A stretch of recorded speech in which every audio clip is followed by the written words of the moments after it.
दोस्तों, चैत्र नवरात्रि के 9 दिन माँ दुर्गा को प्रसन्न करने के सबसे खास दिन होते हैं। दोस्तों, माता रानी की कृपा प्राप्त करने के लिए हम सभी नवरात्रि में अलग अलग यत्न करते हैं, व्रत करते हैं, पूजन करते हैं ताकि माता रानी खुश हो सके। चैत्र नवरात्रि के पहले दिन घरों में शुभ मुहूर्त में कलश स्थापित करते हैं।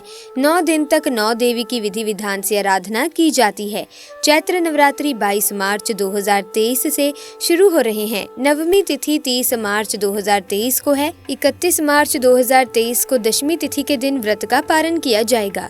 दोस्तों, ये 9 दिन माँ आदि शक्ति दुर्गा को समर्पित होते हैं। इस बार नवरात्रि पूरे 9 दिन की होगी और इन 9 दिनों में माता रानी के 9 अलग अलग स्वरूपों का पूजन किया जाएगा। नवरात्रि का दोस्तों हर दिन बहुत खास होता है, लेकिन नवरात्रि का महाअष्टमी और महानवमी का सभी भक्तों को बेहद बेसब्री से इंतजार रहता है, क्योंकि इस दिन कन्या पूजन खास तौर पर किया जाता है। दोस्तों, चैत्र माह की प्रतिपदा तिथि 21 मार्च 2023 को रात 10:52 से आरंभ होगी और अगले दिन 22 मार्च 2023 को रात 8:20 पर इसका समापन होगा। उदय तिथि के अनुसार नवरात्रि की शुरुआत 22 मार्च 2023 से होगी। घट स्थापना का मुहूर्त रहेगा सुबह 6:29 से सुबह 7:39 तक। अवधि रहेगी 1 घंटा 10 मिनट तक। साथ ही दोस्तों, कुछ ऐसी चीजें भी हैं जिन्हें नवरात्रि के दौरान हमें अपने घर पर अवश्य ले आना चाहिए। शास्त्रों में कुछ ऐसी बातों के बारे में बताया गया है, चीजों के बारे में बताया गया है जो माता रानी को अत्यधिक प्रिय हैं। दोस्तों, माता रानी के जो भक्त माता रानी की इन प्रिय चीजों में से कोई भी एक चीज अपने घर ले आते हैं तो माता रानी अपने उन भक्तों के घर दौड़ी चली आती हैं और माता रानी की कृपा से घर में किसी को किसी भी प्रकार का कष्ट नहीं रहेगा। माता रानी आपके घर में धन धान्य के भंडार देंगी। आपके घर से गरीबी दरिद्रता दूर हो जाएगी। माता रानी की कृपा से घर में हमेशा सुख समृद्धि बनी रहेगी। तो आइए जान लेते हैं उन चीजों के बारे में। दोस्तों, नवरात्र में माँ दुर्गा को 16 श्रृंगार अवश्य अर्पित करना चाहिए। 16 श्रृंगार में लाल चुनरी, चूड़ी, बिछिया, इत्र, सिंदूर, महावर, बिंदी, मेहंदी, काजल, चोटी, मंगलसूत्र या गले के लिए माला, पायल, नेल पॉलिश, लाली, कान की बाली, चोटी में लगाने के लिए रबर या रिबन। आप माँ दुर्गा को साड़ी या लहंगा, चुनरी भी अर्पित कर सकते हैं। माता रानी को श्रृंगार अर्पित करने के लिए माँ दुर्गा को स्थापित करने के लिए एक चौकी लगाएं, उस पर लाल या पीले रंग का कपड़ा बिछा दें। इसके बाद उस पर माता रानी की तस्वीर या मूर्ति रख दें। इसके बाद माँ को टीका लगाएं और श्रृंगार का भी सामान अर्पित करें। मान्यताओं के अनुसार नवरात्रि में जो भी माता रानी को 16 श्रृंगार चढ़ाता है उसके घर में सुख समृद्धि आती है और अखंड सौभाग्य का वरदान मिलता है। ध्यान रखें कि जो भी महिला माता रानी को 16 श्रृंगार का सामान अर्पित करे उन्हें खुद भी 16 श्रृंगार करना चाहिए। ऐसा करने से माँ जल्द ही प्रसन्न हो जाती हैं और अखंड सौभाग्य का वरदान देते हैं।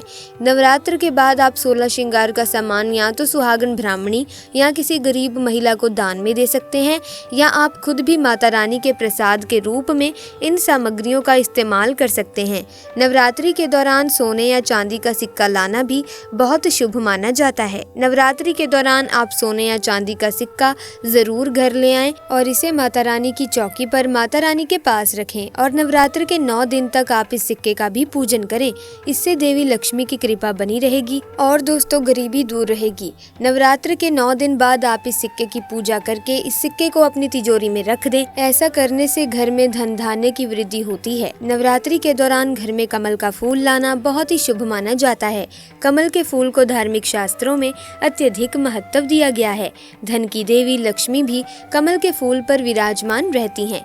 नवरात्र के दौरान कमल का फूल लाकर माँ लक्ष्मी को अर्पित करें और फिर माँ लक्ष्मी का पूजन करें। ऐसा करने से घर में धन संपत्ति बढ़ने लगती है और परिवार वालों के बीच सामंजस्य बना रहता है। अगर आपको कमल का फूल ना मिले तो आप कमल के फूल का एक चित्र लाएं और इसे नवरात्र के दौरान अपने घर की उत्तर दिशा में लगाएं और माँ लक्ष्मी से अपनी कृपा बनाए रखने की प्रार्थना करें। ऐसा करने से घर में अन्न धन की कभी कोई कमी नहीं रहती। नवरात्रि के दौरान दक्षिणावर्ती शंख को भी घर में लाकर स्थापित करना बहुत ही शुभ माना जाता है। शास्त्रों में दक्षिणावर्ती शंख को माँ लक्ष्मी का ही स्वरूप माना जाता है। मान्यता है कि जिस घर में ये शंख रहता है वहाँ कभी भी धन धान्य की कमी नहीं होती।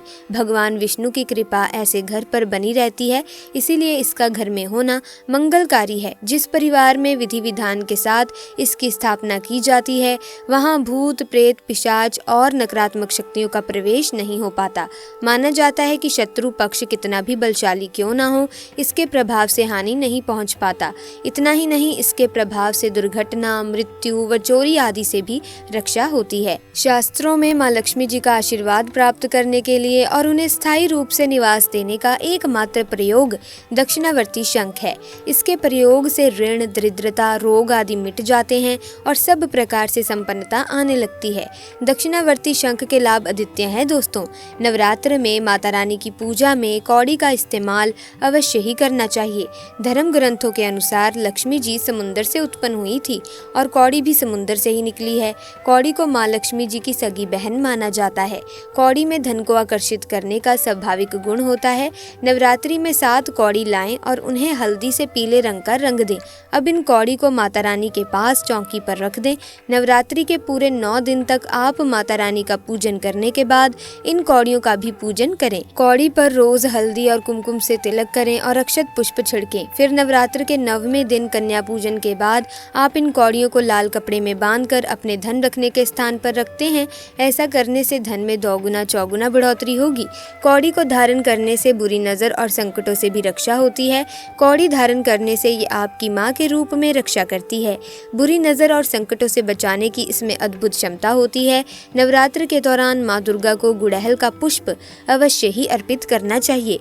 शास्त्रों के अनुसार देवी माँ के प्रिय पुष्प गुड़हल को चढ़ाने से वह भक्तों पर असीम कृपा अनुकंपा बरसाती हैं। देवी भागवत पुराण के अनुसार माँ दुर्गा पर गुड़हल का पुष्प चढ़ाना उसी तरह हितकारी है जिस तरह की महाकाल पर बेलपत्र चढ़ाना।